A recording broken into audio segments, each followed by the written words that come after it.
नमस्कार, India daily live देख रहे हैं आप और मैं हूं आपके साथ Shivam Dubey. India daily live के बेहद खास बुलेटिन उत्तराखंड डेली लाइव में आप सबका बहुत बहुत स्वागत। बुलेटिन की शुरुआत करेंगे और करेंगे पहली खबर की ओर। दिल्ली देहरादून एक्सप्रेसवे का प्रधानमंत्री नरेंद्र मोदी ने मंगलवार को उद्घाटन किया और इस एक्सप्रेसवे का लोग लंबे समय से इंतजार कर रहे थे और इस एक्सप्रेसवे को बनाने में 12,000 करोड़ से ज्यादा का खर्च हुआ है। और इस उद्घाटन कार्यक्रम में देहरादून से सीएम धामी, केंद्रीय मंत्री नितिन गडकरी, प्रदेश अध्यक्ष पूर्व मुख्यमंत्री, जबकि सहारनपुर से सीएम योगी, राज्यपाल आनंदीबेन पटेल, सूबे के दोनों डिप्टी सीएम और बीजेपी प्रदेश अध्यक्ष मौजूद रहे। इसके अलावा दिल्ली से सीएम रेखा गुप्ता, प्रदेश अध्यक्ष सहित कई बड़े नेता मौजूद रहे। जब आप पुनः उत्तराखंड आए हैं तो 12,000 करोड़ रुपए की लागत से बने एशिया के सबसे लंबे एलिवेटेड वाइल्ड लाइफ कॉरिडोर की सौगात लेकर आए हैं। इसके लिए उत्तराखंड के सभी प्रदेशवासियों की ओर से मैं आपका हृदय तल से आपका धन्यवाद करता हूं। आदरणीय प्रधानमंत्री जी, आज आपके नेतृत्व एवं मार्गदर्शन में उत्तराखंड देश का श्रेष्ठ राज्य बनने के अपने विकल्प रहित संकल्प को पूरा करने के लिए विकास भी और विरासत भी की अवधारणा के अनुरूप प्रत्येक क्षेत्र में काम कर रहा है। और मैं आपको पूरा विश्वास दिलाता हूं कि हम आपके नेतृत्व में आपने इस लक्ष्य को प्राप्त करने में अवश्य सफल रहेंगे। साथ ही 2022 के विधानसभा चुनावों की भांति 2027 के चुनाव में भी वीर भूमि उत्तराखंड में भारतीय जनता पार्टी की राष्ट्रवादी विचारधारा वाली सरकार बनाने में सफल होंगे। कि मानस सरोवर के लिए हमारी बहुत श्रद्धा है। आज हमको नेपाल में, चीन में वहां जाकर वहां जाना पड़ता है और आदरणीय प्रधानमंत्री जी के नेतृत्व में हमने एक आह्वानात्मक काम को अपने हाथ में लिया है। बहुत कठिनाइयां है। 5,200 करोड़ रुपए के लागत से टनकपुर, पिथौरागढ़ होकर विपुलेख तक मार्ग बनाया जा रहा है। 370 में से करीब 200 किलोमीटर पूरे हुए हैं और 129 किलोमीटर का काम काफी अड़चने हैं। उसके बाद भी हम उसको आने वाले साल भर में पूरा करने की कोशिश करेंगे। पर्व त्योहार की उमंग है। विभिन्न विश्वों में नववर्ष का आगमन हुआ है। मैं देशवासियों को बैसाखी, बोहाग बिहू और पुथांडु की शुभकामनाएं देता हूं। साथियों, अगले कुछ ही दिनों में यमुनोत्री, गंगोत्री, बाबा केदारनाथ, बद्रीनाथ धाम की यात्रा भी शुरू होने जा रही है। इस पवित्र समय का देश के कोटि कोटि आस्थावान श्रद्धा भाव से इंतजार करते हैं। मैं पंच बद्री, पंच केदार, पंच प्रयाग और यहां के आराध्य देवों को श्रद्धापूर्वक प्रणाम करता हूं। रुक करेंगे अगली खबर की ओर। उत्तर प्रदेश के सहारनपुर में प्रधानमंत्री नरेंद्र मोदी दिल्ली देहरादून इकोनॉमिक कॉरिडोर के एलिवेटेड सेक्शन का निरीक्षण किया। इस दौरान वो करीब 12 किलोमीटर लंबे वाइल्ड लाइफ कॉरिडोर का भी रिव्यू किया, जिसे वन्यजीवों की सुरक्षित आवाजाही के लिए विशेष रूप से तैयार किया गया है। ये कॉरिडोर न केवल देहरादून और दिल्ली के बीच यात्रा को आसान और तेज बनाएगा, बल्कि पर्यावरण संरक्षण और विकास के संतुलन का भी एक बेहतरीन उदाहरण माना जा रहा है।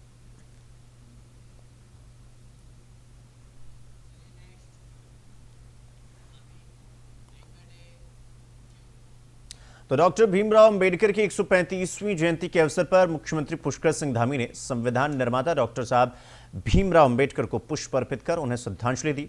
सीएम धामी ने सोशल मीडिया प्लेटफॉर्म एक्स पर पोस्ट करके प्रदेशवासियों को शुभकामनाएं देते हुए कहा कि उनके आदर्शों के अनुकरण से देश सशक्त बनेगा। मुख्यमंत्री ने कहा कि बाबा साहब ने दलितों, वंचितों और जो पीड़ित वर्ग था उसको मुख्यधारा से जोड़ने और उन्हें समान अधिकार दिलाने में महत्वपूर्ण भूमिका निभाई। उन्होंने आह्वान किया कि डॉक्टर अंबेडकर के विचारों को आत्मसात कर समाज में समानता, भाईचारा और न्याय की भावना को मजबूत किया जाए।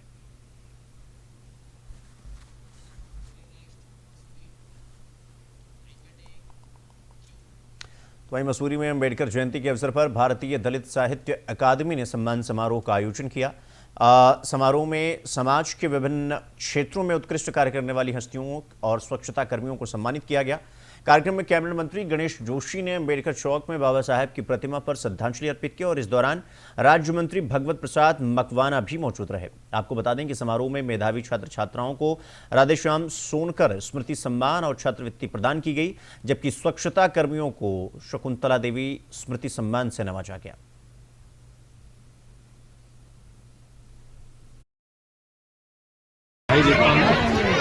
उन्होंने एक अनुरोध किया है कि आज हम बाबा साहब को मात्र जयंती और पुण्यतिथि पर याद करते हैं या राजनीतिक मंचों पर याद करते हैं। वास्तव में उनको हम श्रद्धासुमन करना चाहते हैं कि हमें उन्हें बताए हुए मार्ग पर चलना होगा तो ये देश आगे बढ़ेगा, प्रदेश आगे बढ़ेगा। आज 24 के बाद प्रधानमंत्री जी हमारे बीच में उनका उत्तराखंड से विशेष लगाव उन्होंने बाबा केदारनाथ।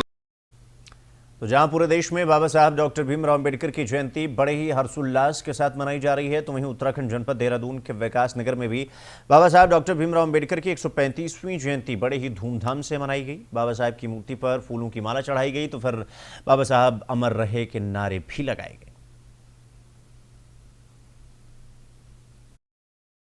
सबसे पहले तो मैं सभी समाज के कार्यकर्ता, पूरे समाज को, पूरे नगरवासियों को बाबा साहब की 135वीं जन्म दिवस पर हार्दिक शुभकामनाएं देना चाहता हूं। और बाबा साहब ने सर्व समाज के लिए इतना सुंदर संविधान दिया, जिसके हिसाब से आज पूरा देश चल रहा है, पूरा विश्व चल रहा है। बाबा साहब का नाम हमेशा हम चाहते हैं अमर रहे। और बाबा साहब ने ऐसी समाज के लिए बहुत ही यातनाएं झेली हैं। आज जो हमारे बच्चे पढ़ लिख रहे हैं, ये सब उनकी देन है। आज जो हम अच्छी अच्छी जगह जा रहे हैं, अच्छी अच्छी पढ़ाई कर रहे हैं, अच्छी अच्छी नौकरियां पा रहे हैं, ये सब बाबा साहब की देन है। ये बाबा साहब का समर्पण है। अगर बाबा साहब समर्पण ना करते तो शायद आज हमारी स्थिति यह न होती। आज हमारी स्थिति बेहतर है तो बाबा साहब। तो प्रदेश की कैबिनेट मंत्री रेखा आर्या ने हरिद्वार पहुंचकर महिला कार्यकर्ताओं के साथ संवाद किया और प्रेस को भी संबोधित किया। नारी शक्ति वंदन अधिनियम को लेकर संसद में विशेष सत्र बुलाया जा रहा है, जिससे पहले सोमवार को नई दिल्ली में नारी शक्ति वंदन सम्मेलन का आयोजन हुआ, जिसमें प्रधानमंत्री नरेंद्र मोदी ने महिलाओं को संबोधित किया। हरिद्वार के निजी होटल में आयोजित कार्यक्रम में मंत्री रेखा आर्या ने बीजेपी की महिला कार्यकर्ताओं के साथ प्रधानमंत्री के संबोधन को सुना और इसके बाद प्रेस कॉन्फ्रेंस करते हुए इस अधिनियम की विशेषताओं को सामने रखा।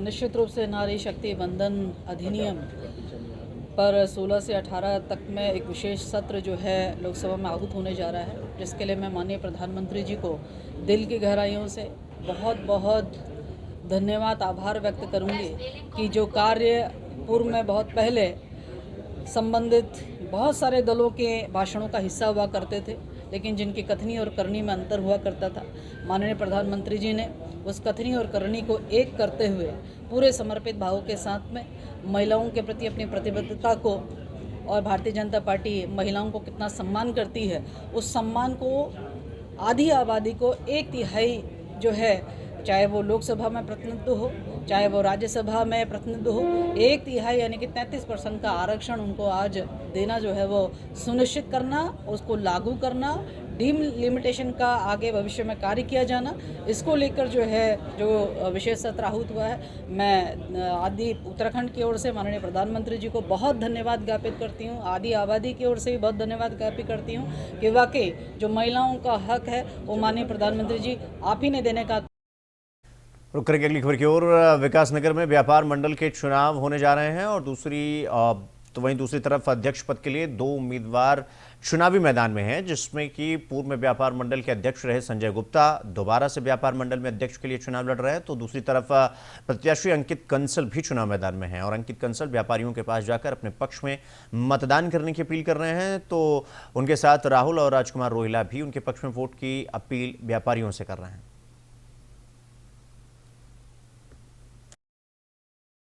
सबसे पहली बात है कार्य की। देखो जितने सब व्यापारी हैं, व्यापारी भाई, अगर हम सब मिलकर कोई एक आवाज उठाएं तो संभव नहीं है कि सरकार भी उस काम को रोक दे। अगर हम सब एक धागे में पिरोकर कोई माला जड़ेंगे, देखो कोई काम कैसे रुक सकता है। कहना चाहूंगा कि इस बार परिवर्तन होना चाहिए। विकास नगर व्यापार मंडल की मांग है। जब तक हम कुछ परिवर्तन नहीं करेंगे तब तक विकास नगर की स्थिति में कुछ भी सुधार नहीं आने वाला है। संपर्क कर रहे हैं, सभी व्यापारियों की समस्याओं को सुन रहे हैं। ऐसा नहीं कि हम अपने मुद्दे लेके जा रहे हैं, व्यापारियों की समस्याओं को सुनकर उनका निदान करना बहुत बड़ी बात है। एक समस्या, सबसे बड़ी समस्या मंडी समिति की है कि यहाँ पे पिछले इलेक्शन के बाद किसी भी, जो हमारा पिछला व्यापार मंडल था, अभी तक किसी का कोई सुधार नहीं हुआ।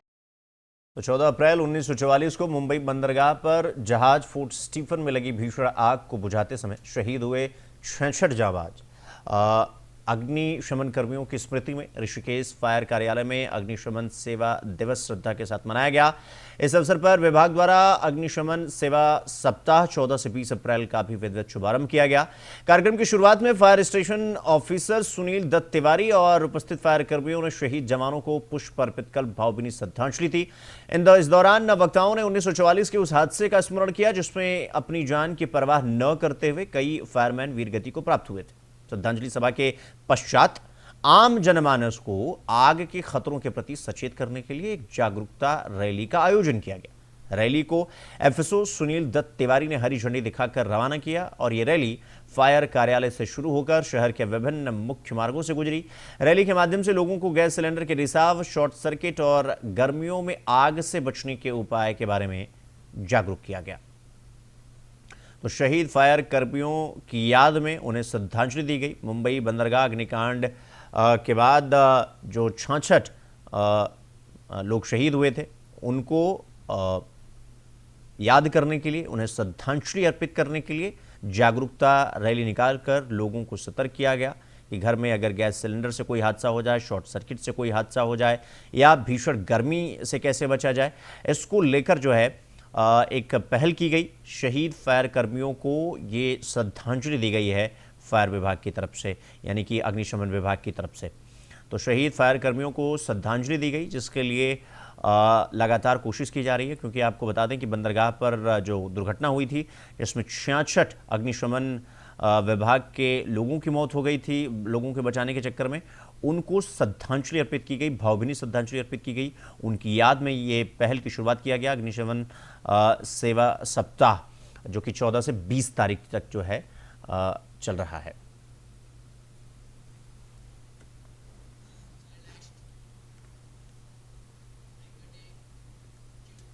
तो परिवहन मंत्री प्रदीप बन्ना के गृह जनपद हरिद्वार में परिवहन विभाग ने वित्तीय वर्ष 2025-26 में अभूतपूर्व उपलब्धियां हासिल की।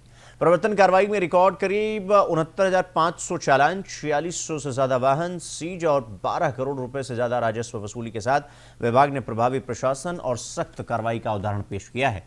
आरटीओ के निखिल शर्मा ने बताया कि वित्तीय वर्ष यानी फाइनेंशियल ईयर 25-26 में प्रशासन द्वारा बड़े जिलों को दिए जाने वाले 100 करोड़ से अधिक के राजस्व लक्ष्य में हरिद्वार जनपद प्रथम स्थान पर है और हरिद्वार और रुड़की को मिलाकर लगभग 96% राजस्व प्राप्त किया गया है, जो उत्कृष्ट प्रदर्शन को दर्शाता है। उन्होंने बताया कि वर्ष के दौरान करीब 70,000 चालान किए गए, जिनके माध्यम से लगभग 12 करोड़ का राजस्व वसूला गया। साथ ही पिछले वर्षों की तुलना में बकाया राजस्व वसूली में भी उल्लेखनीय वृद्धि दर्ज की गई है और 25-26 में यानी फाइनेंशियल ईयर 25-26 में अब तक की सर्वाधिक बकाया राशि वसूल की गई।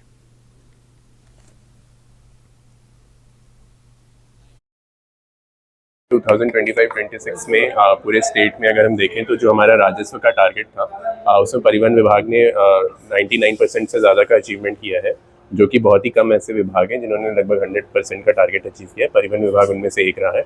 और स्पेसिफिकली मैं बात करूं हरिद्वार जनपद की, तो हमने जो हमारे रेवेन्यू टारगेट्स थे उसका लगभग 96% हरिद्वार रुड़की ने जनपद ने मिलकर जो ऑफिसर्स हैं उन्होंने मिलकर अचीव किया है, जो कि जो 100 करोड़ से ऊपर के टारगेट वाले ऑफिसर्स हैं उनमें से अव्वल नंबर पे है। और इसी प्रकार से जो हमारा इन्फोर्समेंट में भी जो कार्रवाई रही है वो भी बहुत ही अव्वल दर्जे की रही है। हमने लगभग 70,000 से ज़्यादा चालान किए हैं। हमने जो कंपाउंडिंग है वो 12 करोड़ से ज़्यादा की कंपाउंडिंग प्राप्त करी है, जो कि टारगेट से ज़्यादा अच्छी। रुक करेंगे अगली खबर की ओर। ऋषिकेश का सरकारी अस्पताल इन दोनों गंभीर स्वास्थ्य संकट से जूझ रहा है। पिछले 1.5 महीने से अस्पताल में एंटी रेबीज इंजेक्शन की कमी ने व्यापार की पोल खोलकर रख दी है, जिससे मरीजों को भारी परेशानियों का सामना करना पड़ रहा है। स्थिति यह है कि कुत्ता, बिल्ली या बंदर के काटने के बाद अस्पताल पहुंचने वाले गरीब मरीजों को बिना इलाज से ही वापस लौटना पड़ रहा है। बताया जा रहा है कि हर महीने करीब 500 इंजेक्शन की जरूरत होती है, लेकिन मार्च से ही स्टॉक खत्म है। रेबीज जैसी जानलेवा बीमारी में इलाज में देरी गंभीर खतरा बन सकती है। मामले का संज्ञान लेते हुए प्रदेश के स्वास्थ्य मंत्री सुबोध उनियाल ने अधिकारियों को सख्त निर्देश दिए हैं कि जल्द से जल्द इंजेक्शन की उपलब्धता सुनिश्चित की जाए। उन्होंने साफ कहा है कि किसी भी मरीज को वापस नहीं भेजा जाना चाहिए, चाहे इसके लिए स्थानीय स्तर पर ही खरीद क्यों न करनी पड़े। तो अस्पताल में एंटी रेबीज इंजेक्शन का जो संकट है वो गहराया हुआ है। और आपको बता दें कि कुत्ते के काटने का जो एंटी रेबीज इंजेक्शन होता है, या फिर बंदर के काटने का जो होता है, या फिर इस तरह के जो जानवर हैं जिनके काटने से रेबीज फैल सकता है, उसके लिए सरकारी अस्पताल में एंटी रेबीज इंजेक्शन है ही नहीं। मतलब 1.5 महीने से अस्पताल में एंटी रेबीज इंजेक्शन ही खत्म हो चुका है। अब हर महीने तकरीबन 500 मरीजों को एंटी रेबीज की ज़रूरत पड़ती है। मतलब इतनी तादाद में हर महीने लोग आते हैं अस्पताल में एंटी रेबीज का इंजेक्शन के लिए, लेकिन अस्पताल में मार्च के महीने से ही है ही नहीं। लेकिन अब स्वास्थ्य मंत्री सुबोध उनियाल ने इसका संज्ञान लेते हुए कहा कि जल्द से जल्द अस्पताल में एंटी रेबीज इंजेक्शन जो है उपलब्ध करवाया जाए। किसी भी प्रकार की देरी ना हो, लापरवाही ना हो, इसका खास ख्याल रखा जाए और ज़रूरत पड़े तो फिर स्थानीय स्तर से ही एंटी रेबीज का जो इंजेक्शन है उसकी खरीद की जाए।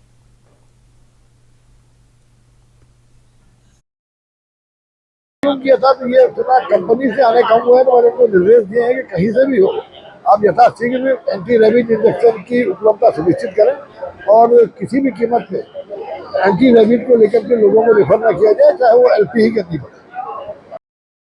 तो हरिद्वार में बैसाखी पर गंगा स्नान करने वाले श्रद्धालुओं की भीड़ उमड़ी हुई है। सुबह से ही हर की पैड़ी ब्रह्मा कुंड पर बड़ी संख्या में श्रद्धालु पहुंचकर गंगा में आस्था की डुबकी लगा रहे हैं। बैसाखी उत्तर भारत का प्रमुख त्यौहार है जिसमें गंगा स्नान का विशेष महत्व है और पुलिस और प्रशासन की ओर से सुरक्षा के मद्देनजर पर्याप्त इंतजाम किए गए हैं।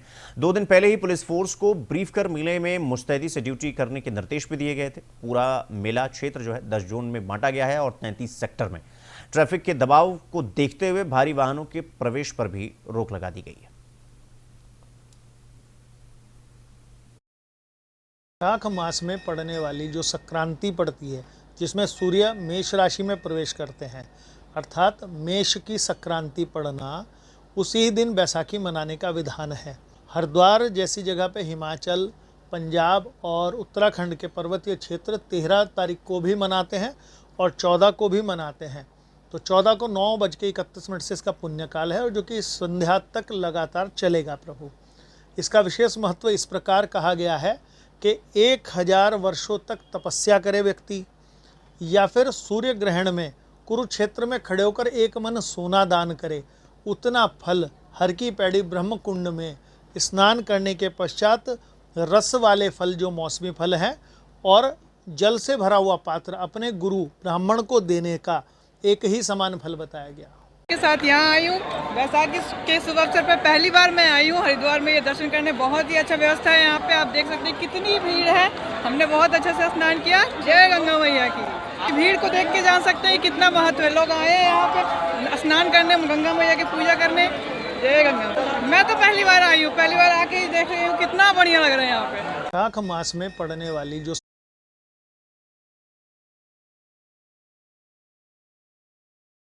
वहीं हरिद्वार में रविवार को निकाली गई एक्स मुस्लिम यात्रा के बाद गंगा सभा के अध्यक्ष और संत राम विशाल दास के बीच आरोप प्रत्यारोप का दौर शुरू हो गया।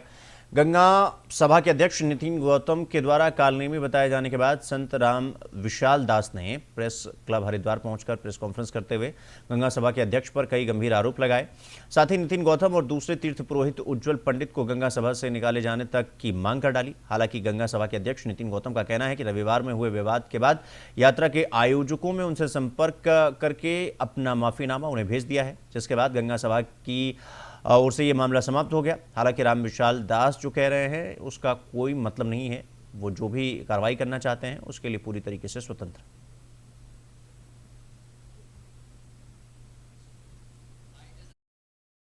रूप से टारगेट किया गंगा सभा के अध्यक्ष नितिन गौतम, जो खुद धर्म का ठग है, महाठग धूर्त व्यक्ति ने मुझे जो है टारगेट करके कहा कि ये इन लोगों को यहाँ लेकर के आए हैं, जबकि उस यात्रा के संयोजक जो है इमरोज आलम थे, जो एक्स मुस्लिम हैं, उस यात्रा के व्यवस्थापक आचार्य कुलदीप विद्यार्थी जी थे, तो उन लोगों पर अगर कोई टिप्पणी करनी थी उन लोगों पर करनी थी। मुझे व्यक्तिगत टिप्पणी करना, मेरे तिलक पर टिप्पणी करना, मेरे भगवे पर टिप्पणी करना और संतों को काल नहीं बताना, तो हमने आज ये प्रेस वार्ता इसलिए की है कि ऐसे व्यक्ति को गंगा सभा में एक दिन बने रहने का अधिकार नहीं है। गंगा सभा तुरंत उसे पदमुक्त करे। उसके साथ में एक पंडित उज्जवल पंडित उदबिलाऊ टाइप का एक आदमी है, उसको तुरंत जो है निलंबित करे। जब मैंने मेरा वीडियो देख करके जो उसके यात्रा के कार्यक्रम संयोजक हैं कुलदीप जी का मेरे पास फ़ोन आया। कुलदीप जी ने कहा कि हमसे भूलवश अज्ञानतावश यह कार्य हो गया, उसके लिए मैं गंगा सभा के पदाधिकारियों से लिखित में माफ़ी मांगता हूँ और मैं आगे इसकी पुनरावृत्ति नहीं करूँगा। आयोजक संयोजक यदि मुझसे माफ़ी मांगते हैं तो मुझे लगता है कि इस हिंदुत्व के आधार पर, इस कार्यक्रम के आधार पर इतने बड़ी योजना को हमें देखते हुए उन सभी लोगों को माफ़ करना चाहिए, बड़ा हृदय रखना चाहिए। और इस जो घटना घटी है निश्चित रूप से ये दुर्भाग्यपूर्ण है, और लेकिन हम फिर भी उनको माफ़ करते हैं और मुझे लगता है कि हमारे तरफ से यह विषय समाप्त होता है। तो जाकी रही भावना जैसी प्रभु मूरत देखी तिन तैसी, उनकी जो भावना है वो अपनी भावना के आधार पे जो उन्हें दिखाई दे रहा है वो करें, वो स्वतंत्र है। माँ गंगा उन्हें सद्बुद्धि दे। तो उत्तराखंड के हरिद्वार के प्रेम नगर आश्रित स्थित फ्लाईओवर पर दिल्ली से हरिद्वार आ रहे तीर्थयात्रियों की कार सड़क हादसे का शिकार हो गई। हादसे में 7 लोग गंभीर रूप से घायल हो गए, जबकि एक यात्री की हालत नाजुक बताई जा रही है। दुर्घटना के बाद मौके पर अफरा तफरी मच गई। मौके पर पहुंची ट्रैफिक पुलिस और सीपीयू पुलिस ने घायलों को तत्काल मेला अस्पताल में भर्ती करवाया। मेला अस्पताल में प्राथमिक उपचार के बाद एक महिला को हायर सेंटर रेफर कर दिया गया।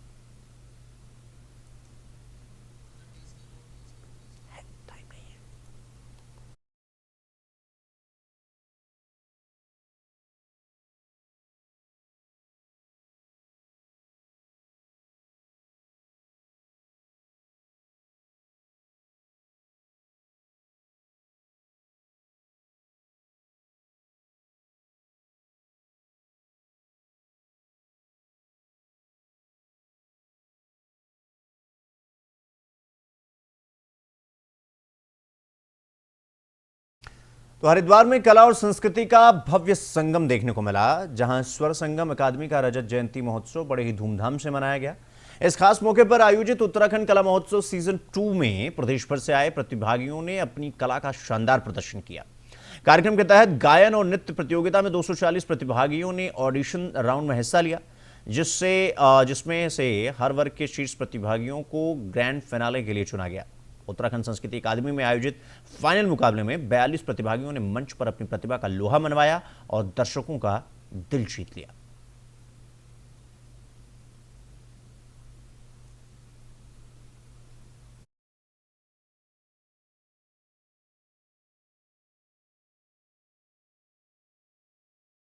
का रजत जयंती महोत्सव सीजन 2 का ऐलान किया गया और इसके बाद भारी संख्या में वहां पर कला और संस्कृति से जुड़े लोग वहां पर पहुंचे। उन्होंने ऑडिशन लिया और उसमें से 42 जो प्रतिभागी थे उन्होंने अपनी कला का लोहा मनवाते हुए ग्रैंड फिनाले में उन्होंने एंट्री लिया। और स्वर संगम अकादमी का ये रजत महोत्सव कार्यक्रम, जिसमें से उत्तराखंड कला महोत्सव सीजन 2 में 240 प्रतिभागियों में 42 जो है वो ग्रैंड फिनाले में पहुंच चुके हैं। तो स्वर संगम अकादमी का रजत जयंती जो महोत्सव होता है उसमें जो है जितने भी प्रतिभागी हैं जो हिस्सा लेना चाहते हैं कला के क्षेत्र में, संस्कृति के क्षेत्र में, नृत्य के क्षेत्र में, उन्होंने हिस्सा लिया और अपनी कला का लोहा मनवाया।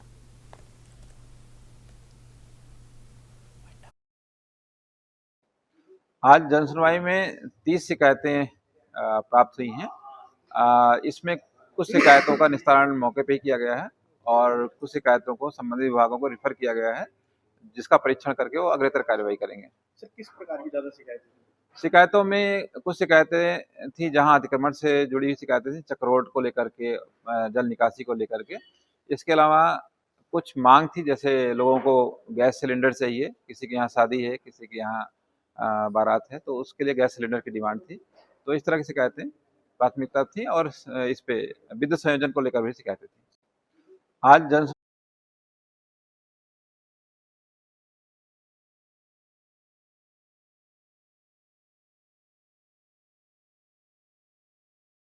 2 का ऐलान और 240 प्रतिभागियों से 42 जो प्रतिभागी हैं उन्होंने अपनी कला, अपनी नृत्य का लोहा मनवाते हुए उन्होंने ग्रैंड फिनाले में एंट्री ले ली है। तो स्वर संगम अकादमी का रजत जयंती महोत्सव का ये कार्यक्रम, जहां पर ये पूरी प्रतियोगिता रखी गई, जहां पर प्रतिभागियों ने अपने अपने कला के क्षेत्र में, अपने अपने नृत्य के क्षेत्र में उन्होंने हिस्सा लिया, ऑडिशन दिया और इसमें से 42 प्रतिभागी ऐसे थे जिन्होंने ग्रैंड फिनाले में अपनी जगह बनाई और अब वो ग्रैंड फिनाले से आगे बढ़ेंगे और फाइनल कौन होगा इससे ये पता चलेगा।